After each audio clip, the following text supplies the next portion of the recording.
All right, we start with Viola, in parentheses, Cesario, because Viola pretends to be Cesario. Viola is the protagonist of Twelfth Night, a noble woman shipwrecked in Illyria. To survive, she disguises herself as Cesario, a male page, and enters Duke Orsino's service. Viola's strength of character, intelligence, and resourcefulness stand out to the play. She navigates the tricky love triangle involving Orsino and Olivia with grace, maintaining her composure even though her disguise complicates her situation. Viola's love for Orsino is genuine, contrasting with the more superficial display of affection by other characters. Her sincere grief over the presumed loss of her brother Sebastian further sets her apart as a character deeply affected by real emotions rather than just the performance of love. Her quiet dignity and self-control highlights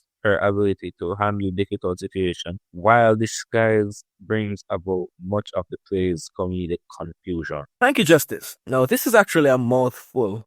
This description here, it's a dense description or dense analysis, so we might actually have to analyze the analysis. Go a little bit deeper, make sure we understand everything.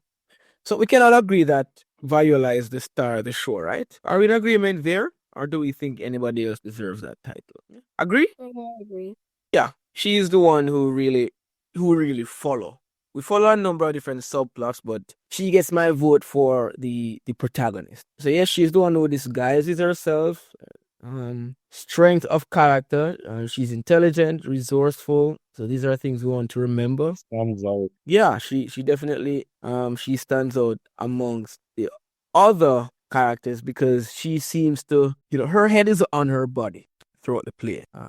She navigates this tricky love triangle with grace, which means even though she's in love with Orsino and Olivia is in love with her, she doesn't crash out. She doesn't just flip out and, create chaos. She does her best to keep the role intact and to, tread that fine line while not outrightly confessing to Orsino, because that would have ruined everything, right? So she keeps that going, maintaining her composure, right? Even though her disguise complicates her situation. And it says here that her love for Orsino is genuine. That's my opinion, but I can understand if you disagree. But I think she really loves him. And the reason I can say that is you might say, what's there to love? He's a madman, or whatever. But I think she has seen Orsino's character and personality because she would have worked with him as Cesario. So at least she has some pretext, right? She knows who she's getting into. And she loves the guy. As opposed to Orsino, who doesn't really know Olivia, or Olivia, who doesn't really know Cesario. But it seems Viola actually knows Orsino because she's been serving him as basically a servant, right? A high-level servant, pretty much. So that's why I think her love for him is kind of genuine, at least compared to some of the other connections. Yes, Justice. You say Viola forced herself into somewhat of a bipolar personality.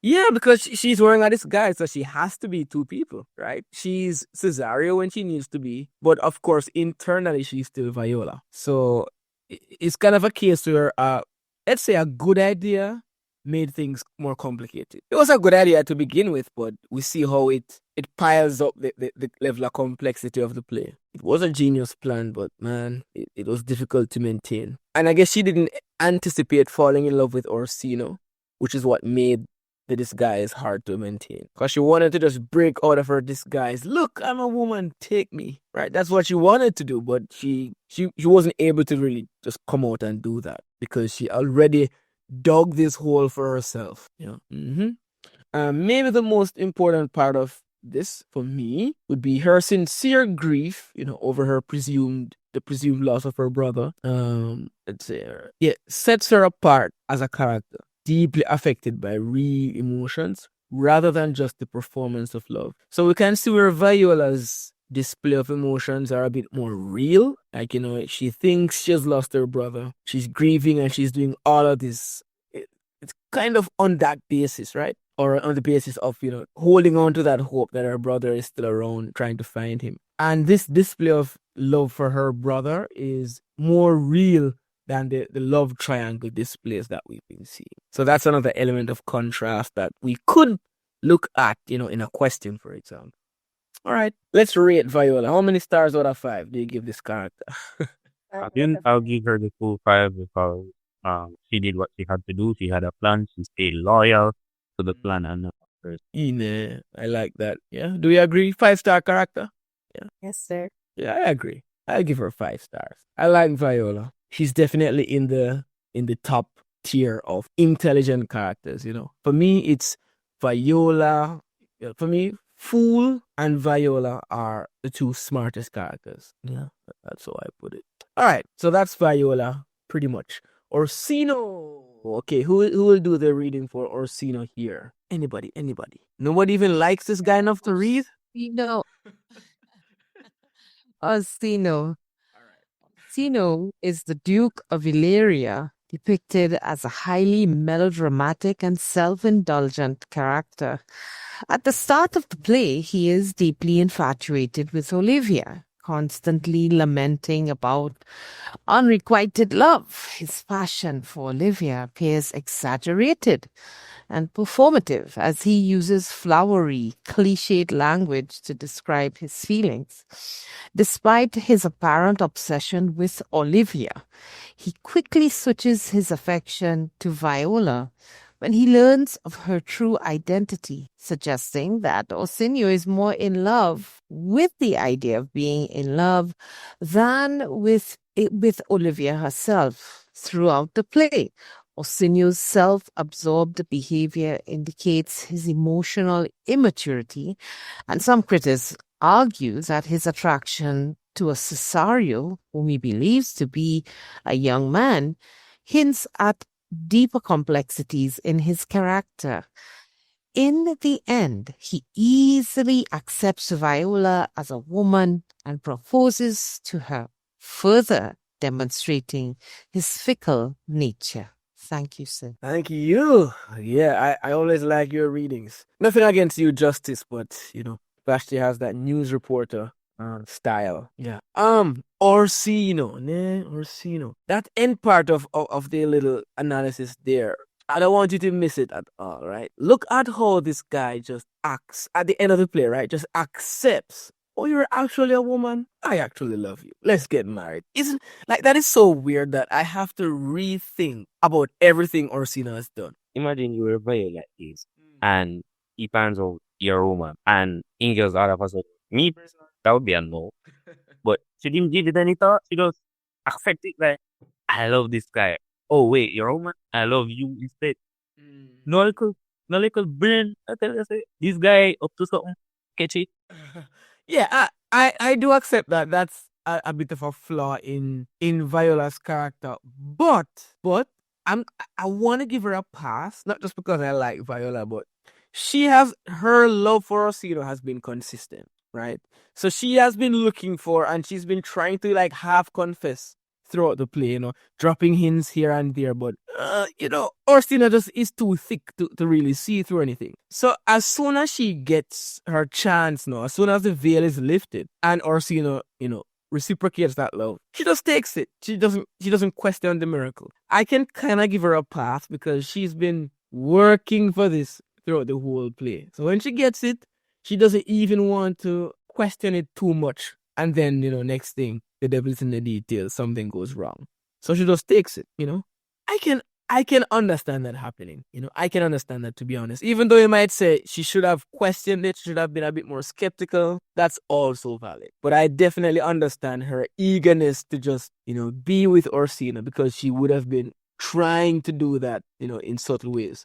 But the really suspicious behavior is on Orsino, because if I had a best friend, right, a male best friend, and we've been, or just a male friend, we've been chilling, and I notice good qualities in this guy. Yeah, I mean, Orsino was always a little bit sus because he even mentioned how effeminate Cesaria is, and he's been noticing. It's almost as if he's a little bit attracted to Cesario, who he thinks is a man, because of the slight feminine features, right? So that's already a little bit of a hint into,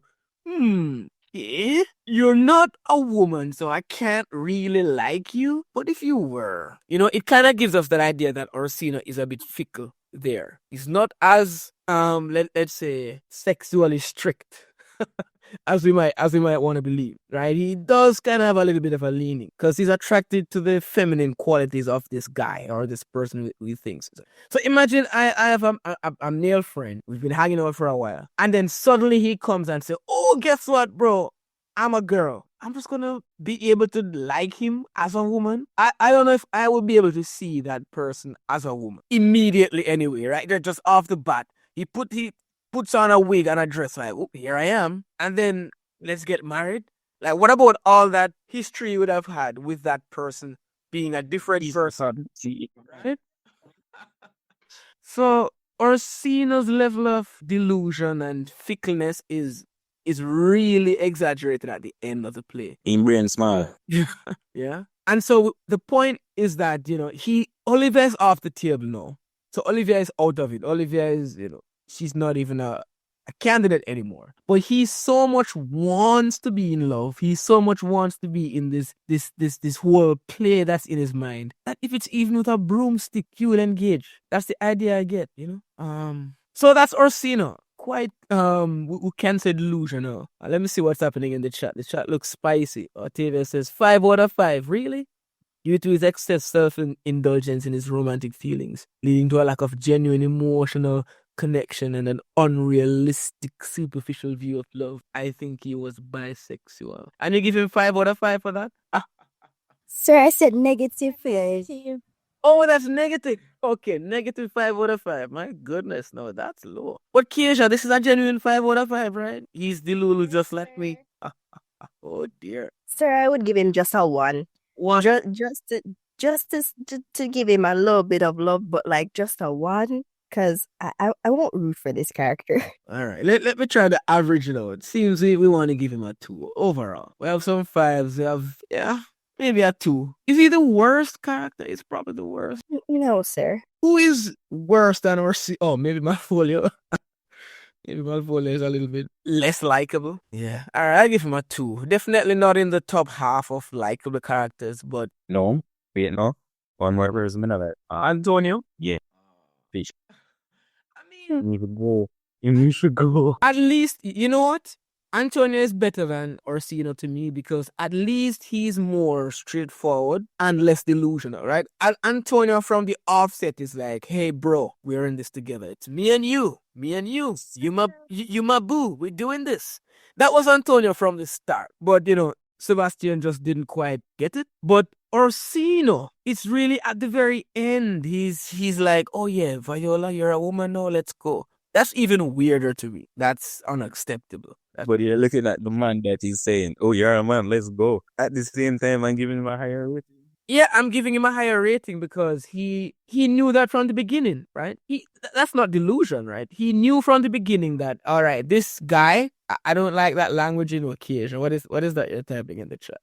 Right. Keisha, none of that. None of that strange love. None of that strange love. Nothing. Isaiah says, oh, what? Isaiah isn't from Jamaica, so he doesn't understand. Let's not. Leave that alone. But what I'm saying is Antonio, right? Antonio is not delusional. It's just that he also wasn't extremely forthcoming because he didn't say to Sebastian, hey, this is how I really feel. But the audience noticed. But with Orsino, after how he's been chasing after Olivia, and then suddenly turns his eyes to Viola, who is now a woman, that to me is worse behaved. That's worse. I guess So you told him. Yeah. Yes, Varys. right. They made a cut.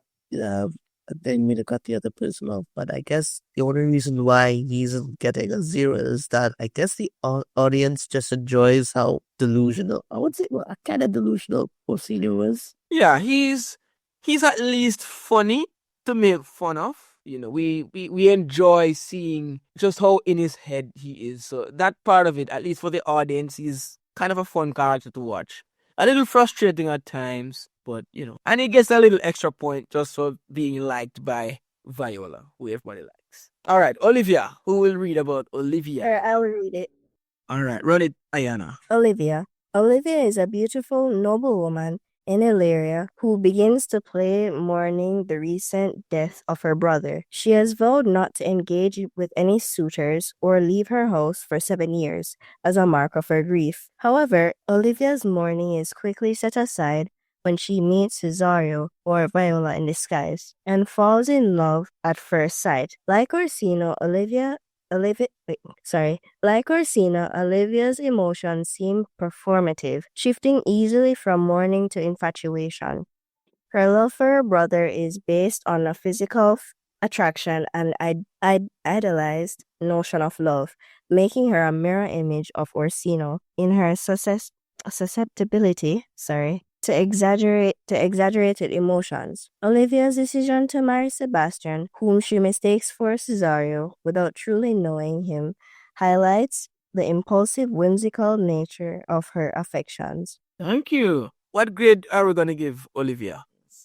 0? Oh, come on. Is she that? Wow, Yes. she like you. She had a? She had a reason. What reason? Sir, is the screen blurred on your side? Sure. No. Sir, you should see the reason very clearly, sir. The reason she Get with this. Sebastian? No, sir, it's on the corner right side of the page, sir. What? What are you talking? She's talking about the graphic that's attached to this note. So that's the reason? What do you mean? Yes, sir, compared to Orsino, I don't know what this is. What are you saying? I'm not getting the joke. Sir, wait. I think she's talking about here where it says her love for Cesario is based on physical attraction and idealized notion of love. So she's just saying that it's not genuine, and her marrying Sebastian now just makes it worse because she doesn't even know Sebastian. That's all I can say. Yeah, well, Sebastian looks like Viola, so I guess that's enough. If she was attracted to Viola, basically on a superficial level, then anybody who looks like her, I guess she could be attracted to that person as well. Yes, Octavia. Sir, I'm just realizing something. So you see the two persons that were so-called in love with Olivia, and just realizing that they were two mad people. And based on this picture, I see why nobody else was really looking at Olivia and why Viola refused her advances. So she attracts madmen. Sebastian, who just got married to somebody out of the blue, who is mad, and Orsino is mad. Okay. So she's the madness. The non there, the night. The what? The night. The one choosing to be here soon. Yeah, that mad. Sir Andrew. And guess what? Not just, we have Sir Andrew, who's definitely delulu and crazy and just out of this world stupid. But then Malvolio, the true madman, right? Malvolio was also deeply in love with Olivia for his own, social advancement. That was his agenda. So all of these people with levels of delusion are just attracted to this delulu magnet over here. Sir. Mm-hmm. Sir, what if Olivia, I don't know the English word for voodoo. What if Olivia voodooed Orsino, sir? She sure looks like it, sir. I don't know the English words. How many vowels does that word have? She put some kind of curse on him? Witchcraft or something? Black magic? So, Malvolio would be a gold digger. That. Kind of a gold digger, because his whole thing was, marrying Olivia will up my rank, right? I'm going to be in the big league. So it wasn't really about love for Malvolio. It was more about the social implications, because Olivia is in the higher class, right? The upper class. He was trying to use people to climb the ladders. First found out about his traits. And that's why Toby and Maria humbled him in the wickedest way. So, man, just because she's the voodoo master and the Lulu magnet, I can't give her more than one, worse than Orsino, man. Do you agree? Yes, sir. Yes, man. She's the VM, voodoo magnet, voodoo master. And the madman magnet, triple M, madman magnet. All the madmen love Olivia. for some reason. Quite strange.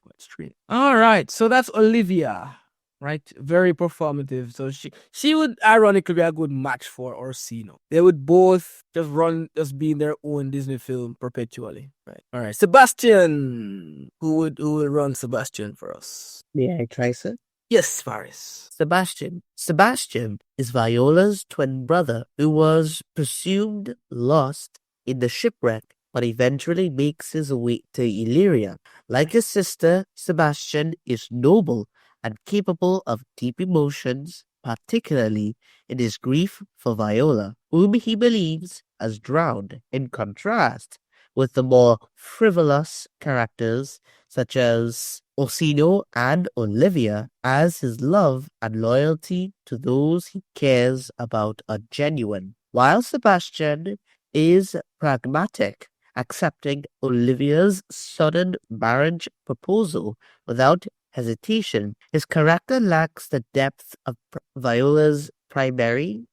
His character lacks the depth of Viola's, primarily serving as a device to resolve the mistaken identities and confusion caused by Viola's disguise. His reunion with Viola provides one of the play's few moments of sincere emotion. Welcome, sir. Thank you. This at the end here is interesting. When he meets up with his sister, that's one of the few times in which we see something real. So real emotion that we can say, okay, that's genuine, right? Because almost every other display of emotion is riddled with some layer of deception or insanity or delusion, right? So he's a pragmatic guy. He quickly notices, all of a sudden, this rich, beautiful princess wants to marry me. I'll take it. I won't question it. Pragmatic. He just makes a decision that is going to benefit him. But of course, there's no real depth to his character. His acceptance of Olivia is not out of love. It's not out of pursuit. This opportunity just falls in his lap and he takes advantage of it. So that's Sebastian. Yes, Vashti.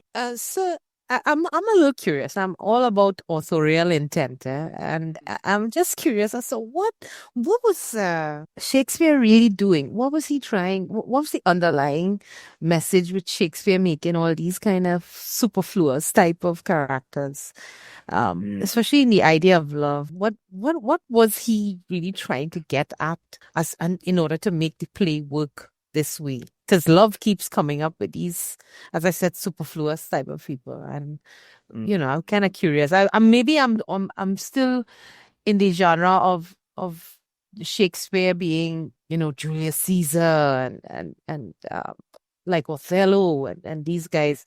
So I've never met one like this. I've never seen him come across this kind of way. So I'm kind of understanding, trying to figure out why is he like this? What was he trying to really achieve?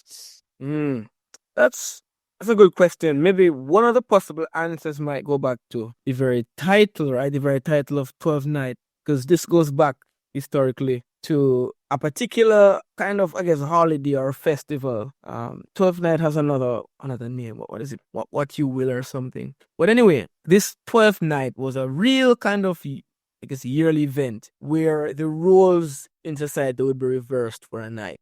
So the upper class, they would get a chance to revel like commoners, and the commoners, they get to pretend to be upper class. And so this play is like an illustration of that idea of role reversal. And what I see is Shakespeare makes a mockery of the upper class in this play. We see Orsino and Olivia, who are the upper class. They are the ones shown to not have as much grounded sense, whereas the lower class, the Toby, the Maria, they are the ones who are proving to be the masterminds and the smart ones, the ones who are able to move things along, and also the fool. So yeah, what you will. So what you will is whatever you want, what you will. So the lower class, they get to do what they want to do and be who they want to be, while the upper class, they get a chance to take off their big wigs and relax into revelry. So that's what would happen historically. And I think this play is kind of showing that reverse world where the lower class, they are the smart, sensible, respected ones. Because the audience I can respect Toby even though he's very crass. I can respect Maria even though she's poor. I don't know if I can respect Orsino or Olivia to that degree, right? Another kind of maybe main intent might just be making a mockery of love itself, just critiquing this idea that we silly humans have of being in love. Does it really make sense? You think you're in love, this is what you look like. And he paints the picture of people being in love. And looking from the outside, it seems so silly, right? It seems like such a clown show. These people being in love, they're like idiots. So maybe Shakespeare is saying this is what it looks like to outside people.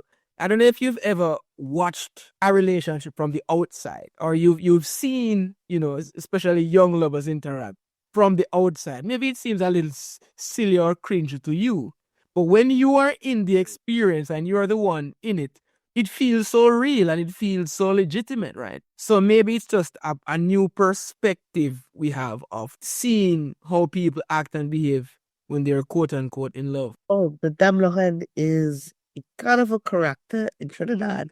So what the Dame Lorraine is that she is basically a mockery of the Victorian women back in the day. So I thought there's something similar to that. So Okay, yeah. The features of the Dame Lorraine is exaggerated bust line and exaggerated behinds, mimicking French women who wore these exaggerated costumes that accentuated features, and the actual Dame Lorraine itself walked like if they were French women. The what we would say in Trinidad is the hoity-toity way of behaving and letting you know that you're better than me, but in the eyes of other people, the lower class, this is how ridiculous you look. Yeah, I think that's a good comparison to this play. That's a good comparison. Yeah. Okay. So that it's kind of caricaturized, like you think you're fancy. This is how ridiculous you look to us normal people. The idea is that Shakespeare was probably making a fool of not love, but the people who are, associating themselves with being in love, when in truth and in fact, they're just trying to hitch a ride on anybody who would say, okay, I like you, let's get it going, So he was probably making a real statement there on coming to think about it, on the people who claim to be in love. Yeah. I guess this is the reason why when you go to a wedding, have you ever noticed the couple makes these grand, affectionate comments to one another, and the older people in the crowd just sit back, and you're not seeing their eyes rolling or anything, but you just know that they're thinking something else that the romantic couple is not thinking about. And then when we get into the real nitty-gritty of being married and being in love, it's where you're singing a different song altogether. And then you think about that experience being one where you're thinking, oh my God, the older people who were there were just sitting down going, yeah, wait until you see the real marriage start. You're going to see, just get them just wait till that honeymoon is over. That kind. So it's really the outside view of new love, Ooh, this is what I'm getting into, versus the real actual boots on the ground relationship, which is not as fancy or not as Disney as it might seem going into it. But it seems as if these higher class characters never get past that honeymoon. It's a bit of a delusion, even though it's not a positive word. But it's a case where you idealize what you're getting into, and you're not really able to see the reality of it until you're deep into it. And these higher characters never get past that stage. Yeah, Sebastian is proof that all you need to find love is a shipwreck and a good look-alike. That's Octavia's takeaway. All right, I'll take that. Yeah, and this reminds me of celebrity culture, even though this play was written long before this kind of celebrity culture, where these celebrities seem to just jump in and out of relationships just for the impressions that they're going to make on the paparazzi and the articles and the media, and we follow them up so much. And the more sensible ones of us might wonder, are these people real? Or is it really just a show? Is this like any normal relationship? Right? You look at Kanye, you look at the Kardashians, you look at these out of this world outlandish people and how they interact and what they portray to us. It seems like it's really just one big reality show, and that reality show thing is what we're getting from the higher characters. Yes, Justice. I don't think Kanye will. Oh, he was the best because he's the weirdest of them all. He's the Orsino times 10. How you see what he done things well? That's what I'm talking about. That's what I'm talking about, Justice. Like these people who are, it's almost as if they know that eyes are on them because they're in the public light. And so they try to make their thing as performative, as outlandish, as clickbaity as possible. Right? It's like they're doing it on purpose. Okay, how can I make my relationship make the news today? Right? It's almost as if they're trying to not be realistic or not be sensible. Because, normal common sense won't make the news. That's boring. Malvolio! Oh, man, look at this guy. You got a nice mug shot. All right, who will take on Malvolio for us? All right, go ahead, Dana. Malvolio is Olivia's pompous, self-righteous steward. He is strict, condescending, and takes his role in Olivia's household too seriously, earning the dislike of other characters. His arrogance makes him the target of a cruel prank orchestrated by Maria, Sir Toby, and others, which leads him to believe that Olivia is in love with him. Malvolio's belief that he could rise above his social status by marrying Olivia exposes his vanity and ambition. While the prank is intended to be humorous, it also reveals Malvolio's vulnerability and self-deception. Unlike the other characters, Malvolio is left humiliated and angry at the end of the play, reminding the audience that not all love is fulfilled or rewarded with happiness. His inability to recognize his own folly sets him apart as a tragic figure in an otherwise comedic narrative. Thank you. This part here at the end is very important because this is what ultimately makes Malvolio very different from the other characters. Everybody else gets some weird kind of botched happy ending where things you have this complicated plot and then all of a sudden things just iron out. Yay, we're happy. We just match up like a game of musical chairs and they all sit down and Malvolio is left standing, right? So everybody else kind of get what they want in a way that doesn't even make sense. Malvolio is the odd man out. He's the only one who is left miserable. Quite a tragic character, maybe an out of place character, because everybody else gets their happy ending, but not Malvolio. Not Malvolio. These are some good adjectives for him: pompous, self-righteous, and also condescending, arrogant. Do you think that Shakespeare kind of deconstructed love or the concept of love through how what Malvolio was maneuvered in this character, or his general attitude, that Shakespeare did a real hatchet job on love here? Yeah, this deconstruction of love happened, I think, through all the main characters. We got to see different either versions or aspects of love. For Malvolio, we see a very selfish view of love where if I get involved with this person, I can rise up, I can get this for myself. So maybe if we look at the play in a more introspective way, maybe we ask ourselves, am I chasing after this person because of what they can give me? Because that's what Malvolio is representing, right? The guy, kind of the gold digger, the status digger. He's digging for status, right? Not just gold.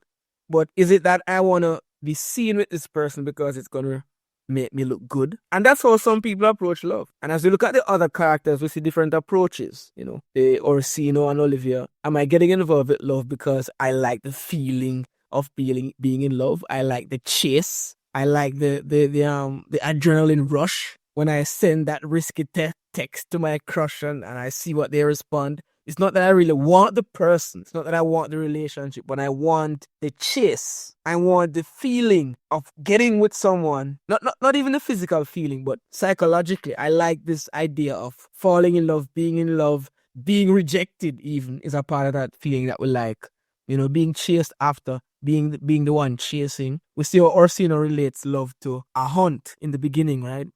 I am that hard. No, I'm saying, as we reflect on the play, we might be able to look at what each character is really asking us about ourselves. About, is this your view of love? Is this what your love is like? So when I'm saying these might be various possibilities. These might be various aspects of love that the characters are highlighting. And then the audience members can look at this deconstruction of love and probably wonder where they fall. Am I like Malvolio, looking to be elevated by my lover socially? Am I like Orsino or Olivia, where love is really this show that I'm putting on, right? Am I like, who else do we have? Was a different idea of love. As for Viola, her love is, I don't know, it seems genuine, but also it's like she has blinders on. Even if she genuinely loves this guy, she's not necessarily reading deeply into how delusional he is. Because she also is, in a sense, caught up with her love for him, whether or not it's genuine, right? So each character probably deconstructs one version of love. Is it one version or one aspect? Are these different loves? Are these aspects a part of everybody's love? And it's just a matter of to what degree am I Olivia, to what degree am I Malvolio? I'm not sure what the authorial intent is, but that might be it. It might be that each character is showing us a type of love that we might be able to reflect on and ask ourselves if that is our love. Because we talk about love as if it's one thing that everybody experiences in the same way. But of course, love for me might be very different from love for you, right? How you love, how you think about love might be very different from me. It might be different based on our cultures, based on how we grow up, based on money. Maybe how rich people love. I can't relate to that. I'm not rich. But maybe their view of love is just different from mine because of their position and their experiences. So we get a chance to see how different people experience love. And in general, it seems the more up in the clouds you are, the less real love is. That's kind of the general consensus I'm getting looking at the characters. We see some dangers of love too. We see that love built on selfish ambition probably leads to disaster or can lead to disaster. Yeah, I think that is honestly what I think that when Sir Toby and Maria venture into attacking somebody like this, the idea is that they are very lucky he did not come after them for that. This level of humiliation is not something is going to be allowed in our generation or with our young people. They're not going to accept this as an option, So, I mean, think about how angry, being angry is one thing here. This is enough to cause somebody to kill you. I mean, putting it simply. It's enough to make you go mad too, because he was actually questioning his own sanity when he was, when the Sir Topaz was actually the fool, right? Disguised as a priest or something, or whatever. When he cast him into the dungeon, he was actually at one point questioning whether or not he's still sane. So this kind of humiliation can drive you mad in a literal way. Yeah. The poet Sylvia Plath, when you read her poem in particular, Mirror is one of them. The other one, it escapes me. But Sylvia Plath was known to have had a broken heart. And she was so broken by the time her love, the person who she was in love with, broke her heart. And she went over the deep end to the extent of suicide. But her poems are very heavily reflective of that, that pain that comes with being in love and rejected too.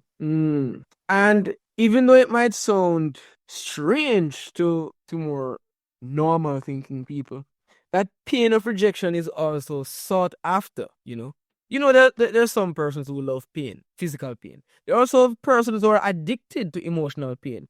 So Orsino, I think a part of the reason why Olivia was the woman he went for was he knew that he was going to be rejected. Because he's going after somebody who is in mourning, somebody who says, I'm not dealing with a man right now.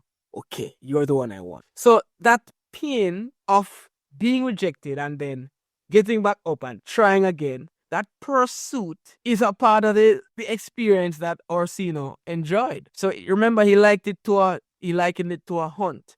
And that's an interesting metaphor, right? Because when Orsino is a rich man, right? He doesn't need to go out and hunt for food. He can just call a servant and say, give me some steak. But he likes to go out there, put on his boots, get his one arrow, and struggle to eat. That is appealing to him. It makes the food more delicious, right? So for him, He doesn't want a love that's just real and easy and genuine. He wants the fight. He wants the whole plot arc, right? He wants the tug of war. He wants the struggle. He wants the embarrassment and humiliation. He wants to be crucified. This is all a part of the experience of love for him, a part of the whole performance. He wants to be the tragic hero. He wants to go through a whole winter arc. Yeah, he wants that he wants to be the star of a movie, and he can't be a star without the struggle and the pain. So for him, love is all at this level of performance, the pain and then the gain. And so even the rejection, I think he enjoys it. Yes, Octavia. So I'm looking at Malvolio and I'm so confused.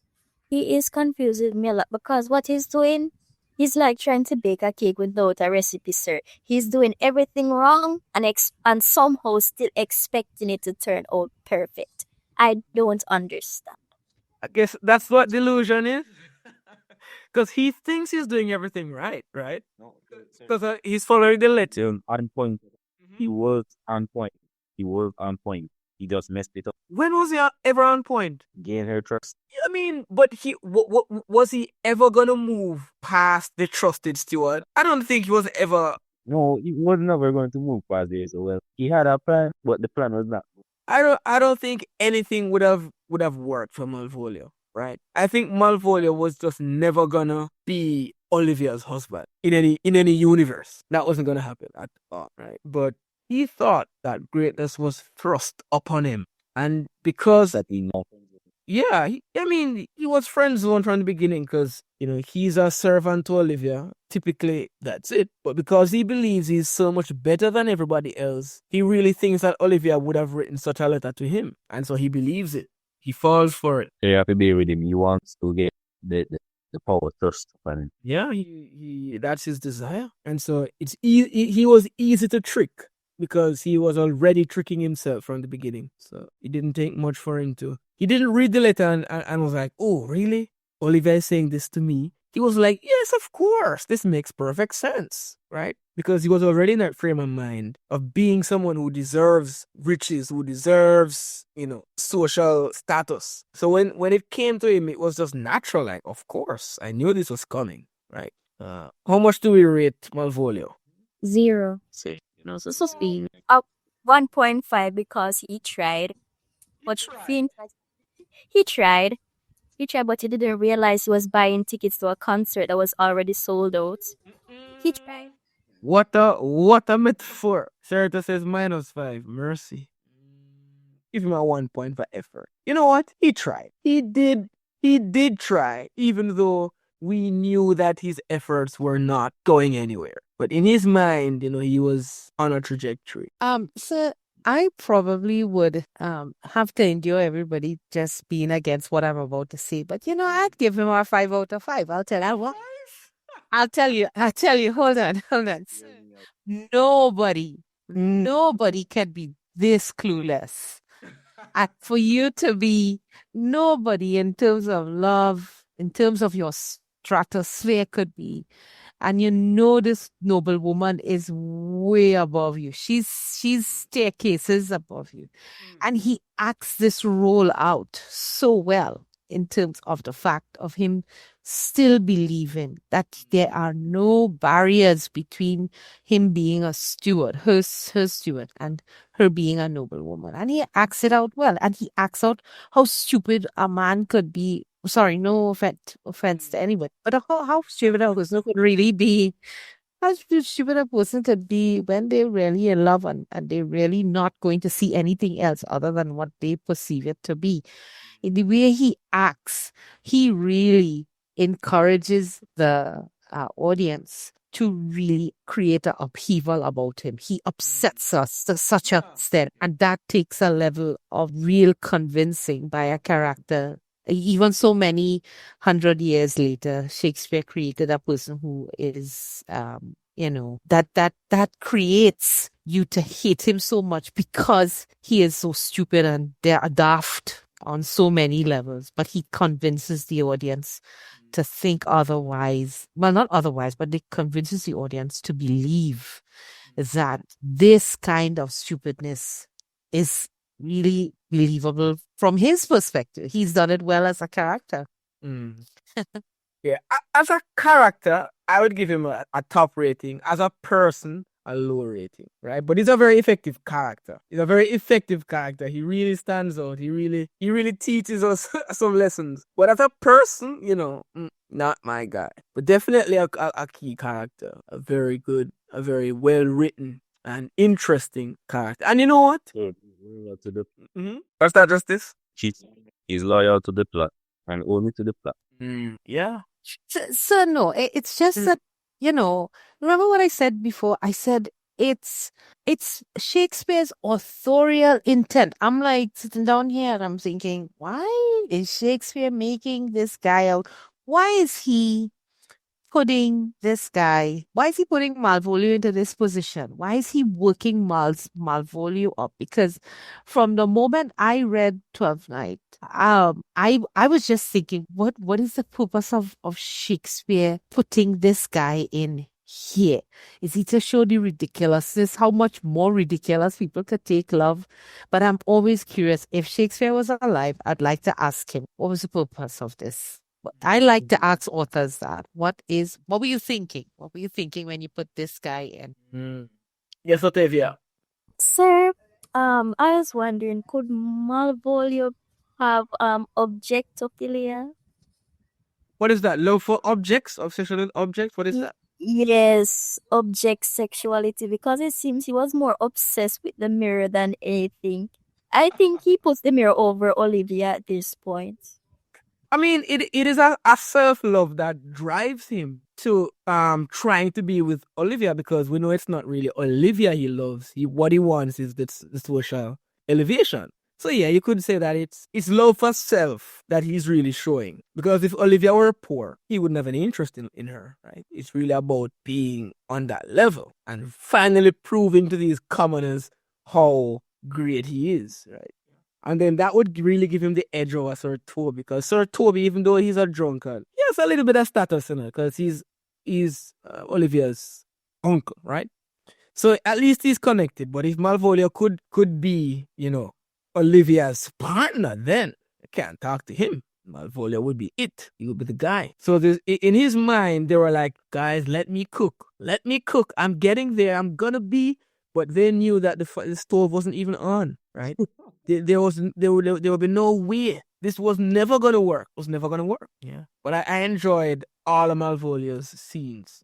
And you know what? You know what I'm gonna give Malvolio credit for? Let me give him credit for something. Based on what he thought Olivia wanted, he did his best to prove his love, right? All of the ridiculous stuff, wearing the stockings and smiling all the time. Very embarrassing, very uncharacteristic. But he's like, this is what my maiden wants. I'm going to show her I can do what you ask. I'm going to show up. So the other characters, look at Orsino. He was afraid to even go to confess his love in person. What a wimpy guy. Sending servants to profess love.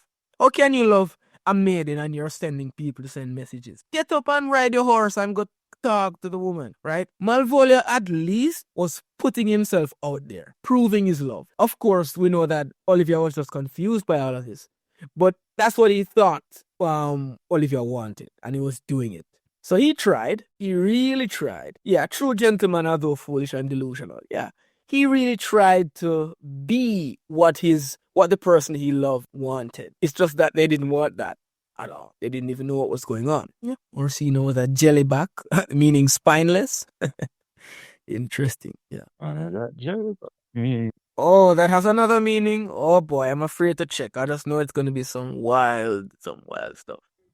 Sir, don't search up anything that comes out of Justice's mouth. Oh, it's too late. I'm already on Google. Jesus. Jealous or envious? I didn't do none. All right, let me go to Urban Dictionary, because that dictionary gives you all of the real current definitions of words. Okay, a weak person that always gets stepped on. All talk and no action.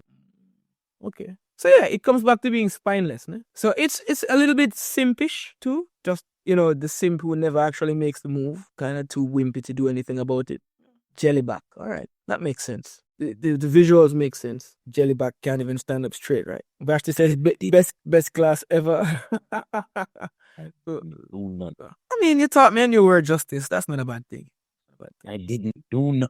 you didn't do nothing. That means you did something, right? Double negative. Eh? All right, that's enough on Malvolio, eh? That's enough on Malvolio. Yeah, Varys, we need the humor because texts like these, we're only going to really remember everything if we can laugh about it, yeah, and have some genuine conversations. Yeah. All right, we're on to Toby. How many more? We have a few more, but we're going to finish them all today. Toby. Let someone read about Toby. I like Sir, I want to do it. All right, Ayana. Sir, just a question. Are you hearing any noise in my background? No. Perfectly good. Okay, good. Sir Toby Belch. Sir Toby is Olivia's unruly, drunken uncle, embodying the spirit of excess in Twelfth Night. He disregards Olivia's wishes for propriety, in self-indulging in gluttony, mischief, and crude humor. Sir Toby plays a central role in the comic subplot, particularly orchestrating the prank on Malvolio. His relationship with Sir Andrew Aguichi is driven by self-interest, as he uses Andrew for entertainment and financial gain. Despite his crude behavior, Sir Toby reveals a more romantic side by marrying Maria, Olivia's clever lady-in-waiting, whom he admires her for her wit and cunning. Yeah, that's Toby. Thank you. Toby, nah. Someone says Sir Toby is kind of cute. Octavia. Well, Octavia, you do you. The Japanese would say kawaii. It's a kind of cute that it's A lovely word. like, fluffy, jiggly, baby-like kind of cute. Cute. Yeah, okay. Like the juicy cheeks. I was juicy cheeks. Wanting to ask you about. Oh, really? Man, another time. Who taught me to like kawaii? Yeah, I hear kawaii, Sir, all the words that you said today are from the 20th century Gen Z Floptropia kids, sir. What are you talking about? What words? Rain. Sir, first. Sir, what did you say first? Uh-huh. Sir, I don't know, but you've been saying some TikTok words, sir. Like, I'm saying TikTok words. I have no idea what you're talking about. yeah, sir, I heard you quoting one of Vexbo's quotes, sir. I heard you, sir. I heard you. Me? Yes, sir. When you were talking about what do Marty and Sebastian, sir? You said a Vexbo quote, sir. A Vexboard code? Oh my God, sir. The one that said let me. Oh, okay. That's a TikTok word? Yes, sir. All right, if you say so. Yeah. I mean, I'm familiar with some of the terminologies that go around. I don't live in a vacuum, not under a rock. So I know, I understand some of the terminologies. And, I'm a meme man, a man of culture myself. Yeah. All right. Bilch. Yes, I know. Sir, I don't know why, but I want to say this, but in the picture, Toby kind of looks like my grandpa, but laughing. Ooh, the Koreans would say, what? You know some Korean, Danny? Yee, interesting. It's Gion. Gion for cute? Oh, okay. For this kind of cute, the Japanese would say kawaii. Kawaii is like, maybe not cute as in you'd necessarily want to be with that person, but fluffy, baby-like, cuddly, like a Jigglypuff, Yeah, it's a kawaii, and kawaii. That's how they would say it, the girls. Stop. Yeah, that's definitely how they sound. Kawaii, very high pitched kawaii, anime sounding stuff. The boys wouldn't necessarily say kawaii because it sounds a little not. Yeah, it sounds a little girly to say kawaii. Sounds a little Antonio. Ne? If someone looks like this, maybe like I don't know. This maybe they may say kakoi. That's kind of more cool, a cool kind of good looking. Yeah. Or maybe like this. Or like Olivia. So sir, tell them what I say now for ugly. Japanese people are too nice. They wouldn't say anything.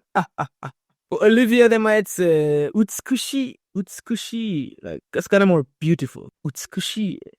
Sir, would it be Why? Because offensive? it sounds so pretty, but it's so mean. Sir, would it be offensive to say that this picture makes Olivia look like a girl? Gal. She has a little goth look, but I can imagine her with big earrings. I understand what you mean. The heavy makeup, just leading into her very performative style. But she's also in mourning, so the black and the black eyeshadow kind of depicts someone who is mourning but trying to be fashionable at the same time. That's what I get from her garb. Yeah, really, it's that. It's like, yeah, I'm gonna be mourning, but I'm gonna be cute while I'm doing it. Don't get me wrong. I'm not gonna be all dreary. You've gotta be mourning, but IG has to be ready while you're crying, kind of situation. So I think she's trying to have it. Today. Yeah, trying to have it both ways. Yeah. All right, we got sidetracked.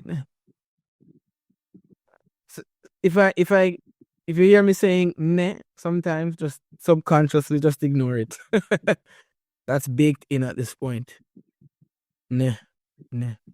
All right, Sir Toby. What do we think? What do you think of this guy? I like Sir Toby. I think he's an amazing character. He doesn't play by the rules. He's got one uncle that, he makes jokes, although the jokes are not supposed to be made. He made those jokes, and obviously from how the mustache and the cheeks are drawn onto him, he can help to tell sex. He obviously have a bucket of rum in him. And, wherever he goes, they have that one buckle. You wonder where he got it. And somehow they have an endless supply. I don't know how even them broke much buy. He supplies from Andrew Aguicheek. He's spending Aguicheek's money on rum. Yeah. He doesn't know. Hmm? He doesn't know. And Yeah. he doesn't know. He knows, but he doesn't realize that he's being taken for a piggy bank. He doesn't realize that that's why Toby is keeping him around. Because Andrew has money, but as Maria said, a fool and his money will soon depart. Yeah. So he would be like a smart thing of guy. He doesn't play by the rules, but obviously look at. Yeah. So Toby is not stupid at all by any means. He takes advantage of Andrew Aguicheek. He also sets up this duel between Andrew and was it Antonio, whatever the case is, Sebastian. Oh boy, it's been a while, eh? So he's known to be able to manipulate situations. He helps out with trapping Malvolio in that weird situation as well. So he's definitely on the side of characters who are in control of things around them. He's not being manipulated. He's not delusional. And we see a more romantic side of him at the end when it comes to Maria. And guess what? I think his love is actually genuine because we see the qualities of Olivia that he admires, which is she's cunning, right? She's smart. You see how she deals with Aguicheek? Maybe while she's there dissing Aguicheek, Toby's like, yeah, this girl kind of nice, He's like, I want a woman who can handle her own like this, a woman who can argue her way, a woman who can, have fun and revel in some humor, as she did with the whole Malvolio scheme. So at least Toby saw something real that he admired in the person he went after. So even though Toby is crass and kind of crazy, he's definitely one of the better characters in my book. I give him a 4 out of 5. Yeah, 4. Yeah, I give him a 4 out of 5. All his meeting is. Yeah, he could take it easy on Jerry and all of the nephews. He could take it easy on the rum. But he's definitely an interesting guy. Kiesha, what are you saying? What about? What's going on? Sir, I'm just comprehending everything that's happening in the chat. Yeah, the chat is doing its own thing. What's going on here? Squid Game? What? Squid Game? Oh, boy. Apparently, there's a character theme. Okay. Interesting. All right. So, that's Toby Belch. Maria. Mark, can you verify? Read about Maria Justice. Maria. Wait, let me get my glass. All right. Maria is Olivia's sharp and resourceful lady in waiting. She devises a prank on Malvolio, showcasing her intelligence and sense of humor. Although loyal to Olivia, Maria takes delight in making a fool of Malvolio, who is pompous and condescending. Maria's cleverness wins the affection of Sir Toby, and and then eventually marry. Through her actions, Maria demonstrates her ability to navigate the world of servants and nobility with wit and skill, proving that even those of lower status can wield influence and power. Sir, would she be like the girl from Anansi? Girl? Yeah. Okay. I understand the comparison of, like all that. Even though you're in a lower class, you use your wit to kind of get a one up on people above you. I understand. That's a nice comparison. She effectively becomes the female Malvolio, only that she actually gets through in being able to marry out of her her range. Her class. Yeah, that's Her true. class, yeah. That's true. Because Toby, let's not sleep on Toby. He's actually kind of at the bottom of the upper class. That might be a good way to put it, right? Because he's still related to Olivia. He's still, even though he acts how he acts, he's not really a commoner, really. And so getting with him, she achieves what Malvolio was trying to achieve in a sense, yeah. Okay, even from the start, there could be Gina or somebody out of something. He's using Andrew for his money.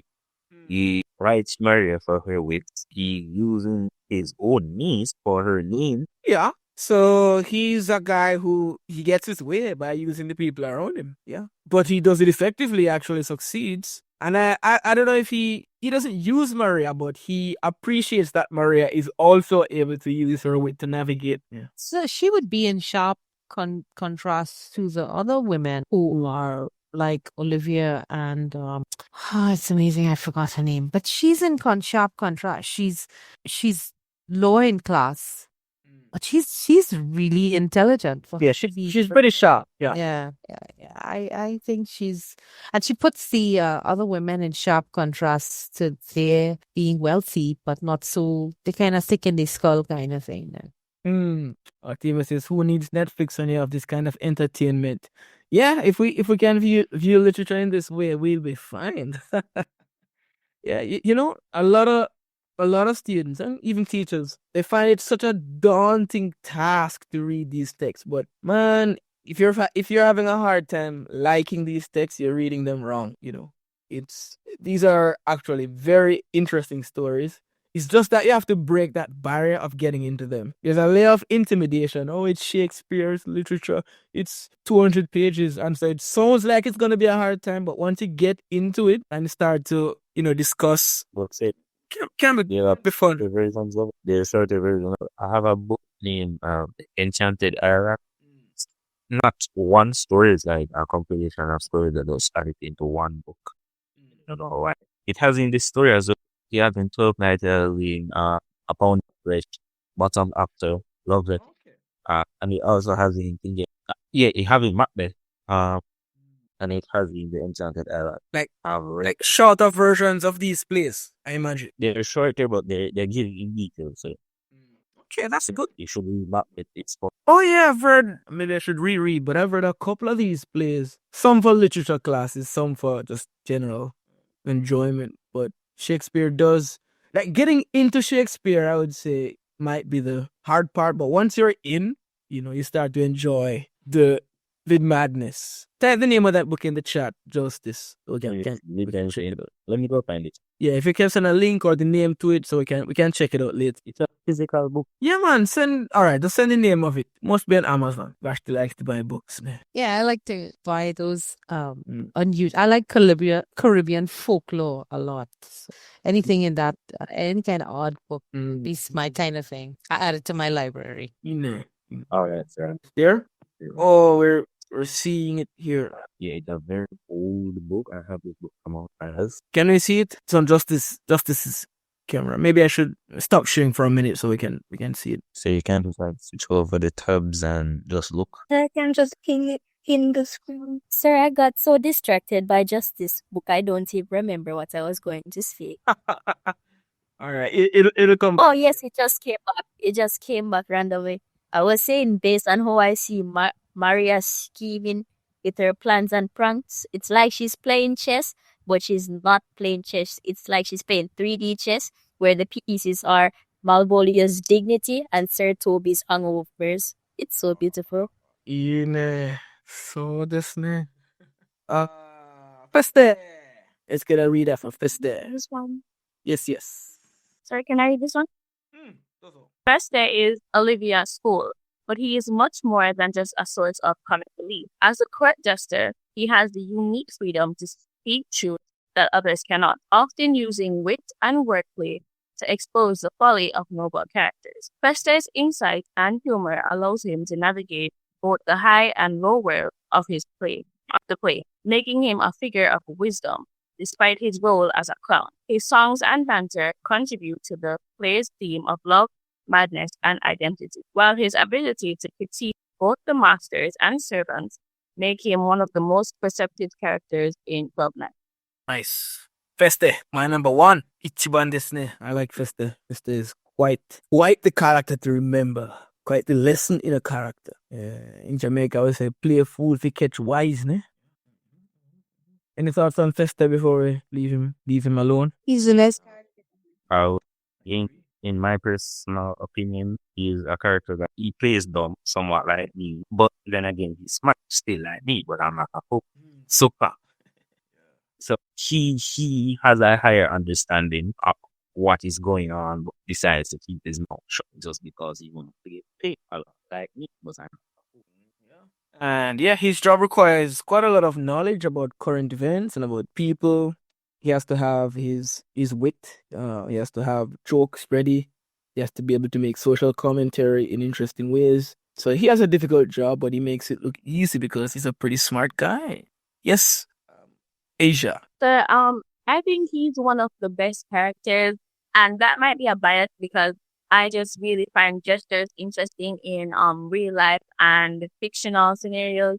They just have the ability to say whatever they want about anybody, and often they don't get in trouble for it. Sometimes kings will be like, you know what, you're doing too much. I'll chop off your head. But most of the time, they won't do anything because the court finds it interesting and they find it interesting. Jesters, they're just better than everybody else. All right, Octavia, then Vasti. Yes, sir. I realized I was joking a lot tonight, so I'm going to be serious now. Mm. So you see, because this is my favorite character, I have everything planned. See, Feste is more than a fool, and he's often the most perceptive character in the play. And his humor makes sharp intelligence and a deep understanding of the human nature because you see, he can see through the pretensions and illusions of the other characters, such as Sir Toby Belch's drunken antics and Malvolio's self-importance. And his wit remarks often reveal uncomfortable truths about the characters and their situations.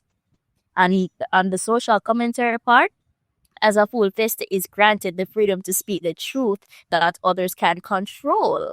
And his jests often function as a social commentary, allowing him to criticize the nobility and their foolishness without the fear of reprisal. And he challenges the status quo by using humor to reveal the flaws in the world around him. You came with your receipts. Nice. I like that. All right, Vash, do you have some thoughts on Fool?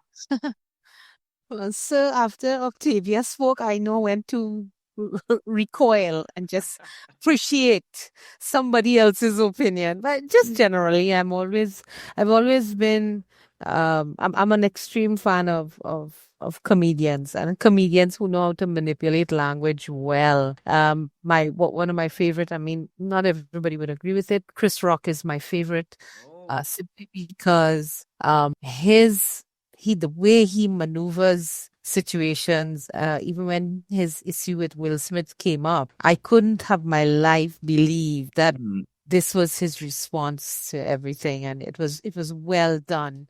Did he see his set in response to it? Yes, I did, and that was I watched it so many times. I was always telling Varys, I said, don't look at the people who are talking. I mean, yeah, you have people who you would talk to and you would listen to.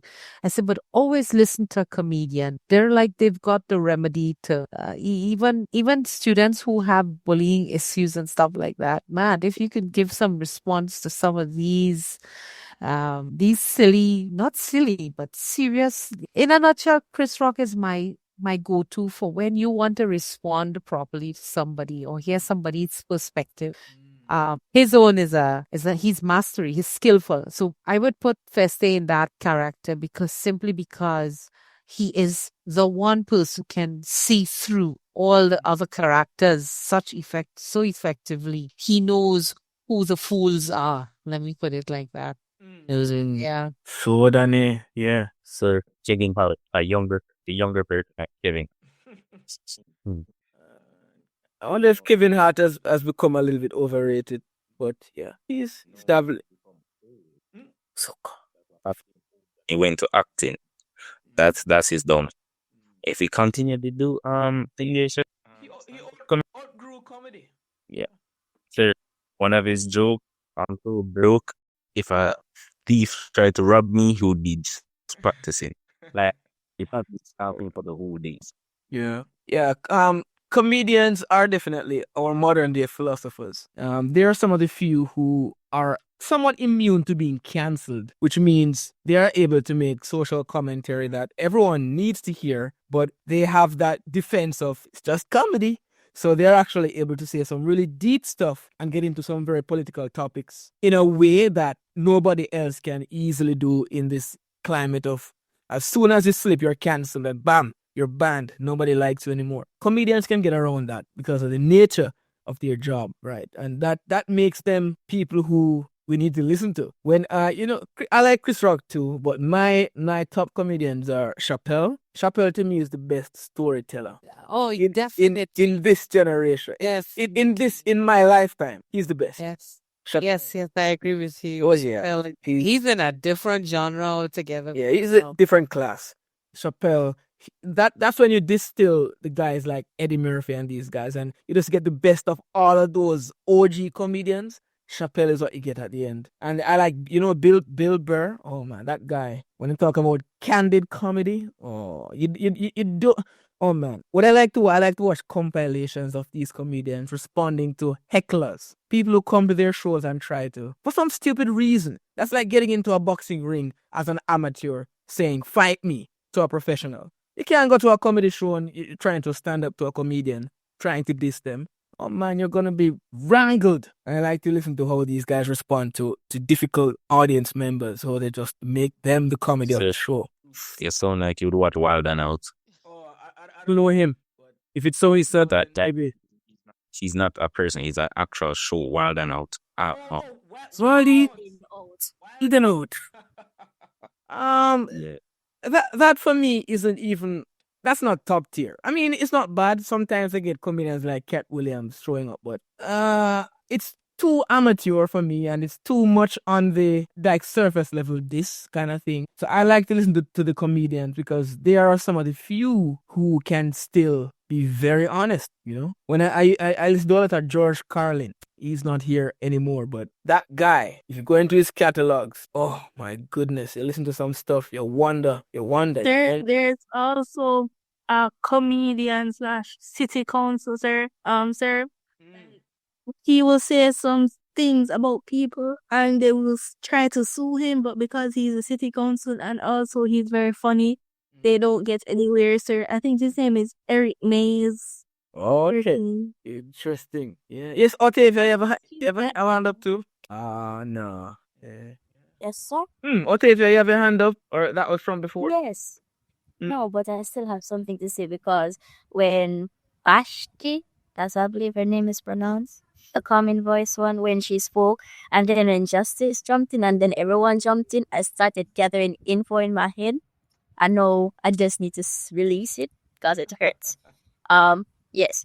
So when I was thinking about it, and then especially with what Kaija just said, Kaija I believe just said, like while others in the play like are caught up in the romantic or social confusion, Feste he often seems to like stand apart, like he's maintaining a grounded perspective of life and love, and like he recognizes the absurdities around him, but that succumb to them, like his role as a wise fool makes him like what's that word, like a moral center of sorts, capable of offering the audience like a clear-sighted view of the play's chaos. And then he's practically a master of disguise, because like many other characters, Feste can also disguise his true thoughts behind layers of humor. Like he's aware of the role he plays and can manipulate his status as a fool to speak candidly with everyone, including the Duke, without being taken too seriously. And his clever use of disguise gives him the access to conversations and insights that other characters might miss. Come with the notes again. I like that. All right. English, in English, she's just trying to say he's a character that can capture well without people know. All right. So I like that. We get the translation too. Nice. Ine. Indesne. All right. Just a few more. Argue cheek. Yes, Asia. Those all. Sir Andrew Aguchi is a foolish and cowardly knight who hopes to win Olivia's love. Though his suit is clearly hopeless, a friend of Sir Toby, Andrew is often the butt of jokes due to his lack of intelligence and social awareness. He is easily manipulated by Toby, who exploits Andrew's wealth and gullibility for his own amusement and financial benefit. Despite his attempt to appear noble and valiant, especially when he's convinced to challenge Cesario to a duel, Sir Andrew's comedic ineptitude highlights his role as a foil to the more serious characters pursuing love in the play. Nice. And something I want to add to this is, and by foil I mean it's a character who stands in contrast. We see like an opposite. But I think he's a good foil to Feste, because Feste is a professional fool who pretends to be stupid, while this guy is an actual fool who pretends to be wise. Right? Are you seeing a difference? We see a wise character who acts a fool, but then we see a foolish character who is trying to act wise. So this guy is a real fool, like in real life. I mean, they really did him dirty with the art here. He really looks. But sir, wait, why does he look like Shaggy from Scooby-Doo? He does look like Shaggy. Shaggy who has had too many recreational drugs in his system. So that's who he looks like. So yeah, definitely a Shaggy looking guy. And not very smart. However, he does have some of these characters are a little complex socially, because he's not completely lower class. He's a knight. He would have fought, technically. He does have money. He doesn't have the sense or spine to back it up, which means he's going to lose all his money soon and he's going to be poor again, which Maria foresees. All right. I know we have some thoughts, but let's jump so we can wrap up. Bam! Antonio, someone. Go. Antonio is a devoted friend of Sebastian, whom he rescues from the shipwreck. His deep affection for Sebastian blurs the line between friendship and romantic love, making him one of the more complex minor characters in Twelfth Night. Despite the danger of being in Illyria, where he is wanted for past crimes, Antonio follows Sebastian's out of loyalty and care. His selflessness and bravery contrast with the more self-serving and frivolous motivations of other characters, adding depth to the play's exploration of different forms of love and devotion. Yeah. Anything about this guy that we haven't mentioned yet? I think that I am really blown away that considering Shakespearean time, I am really shocked that Shakespeare was able to maneuver a character like this and what he's maybe implying with this form of affection, boy. Considering what it is all about. Definitely ahead of its time, way ahead of its time. Yes, Justice. So, now the phenomenon in kind of look like man, they no idea. Fisherman in get that vibe. Justice, let's keep it official, no man. look at ironically, you know this guy? Can I see my camera? Yes, sir. His picture reminds me of this guy, the sweating imagery here. Yeah, baby, I'm not seeing it. Look at the camera, my camera. Can you see it? Yes, sir. Do you know this guy? Do you know the memes? No, sir. Oh, nobody knows. Oh man, I know every too old. I'm more 2025 than you young people. Don't you know this guy? No, I haven't been on YouTube in a long while. Oh man, all right. So you won't get the joke. There is not all vines or something. I don't know. He might have been on the Vine, but there's a particular thread that's in all of his videos that is also a similarity here. But anyway, pleasurable.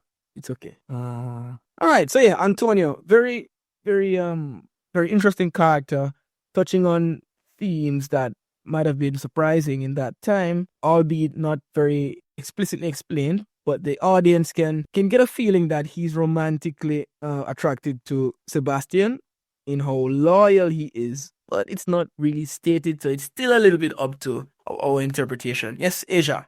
Sir, this character, sir, it's not at all hidden. It's very obvious that he's just risking his life to follow him. Like, he knows he's a wanted man in that area. He's very much going after stuff, and I ship it, and I wish he could have gotten what he wanted, and not Ship so bad for him. Yes, sir. He's So we got a ship. We got a ship sailing on the ocean there. that's real love, sir. Women would never. It would be one of the more genuine relationships, to be honest, if we're being objective, because this is based on actual loyalty, right? Compared to some of the other superfluous madness that we've seen. He's already in the ocean in another sense. This is the kanji for fish in Japanese. Totally unrelated. Right. All right. All right. Next time we jump into themes, right? So that was basically characters. It's good that we were able to look at all of these characters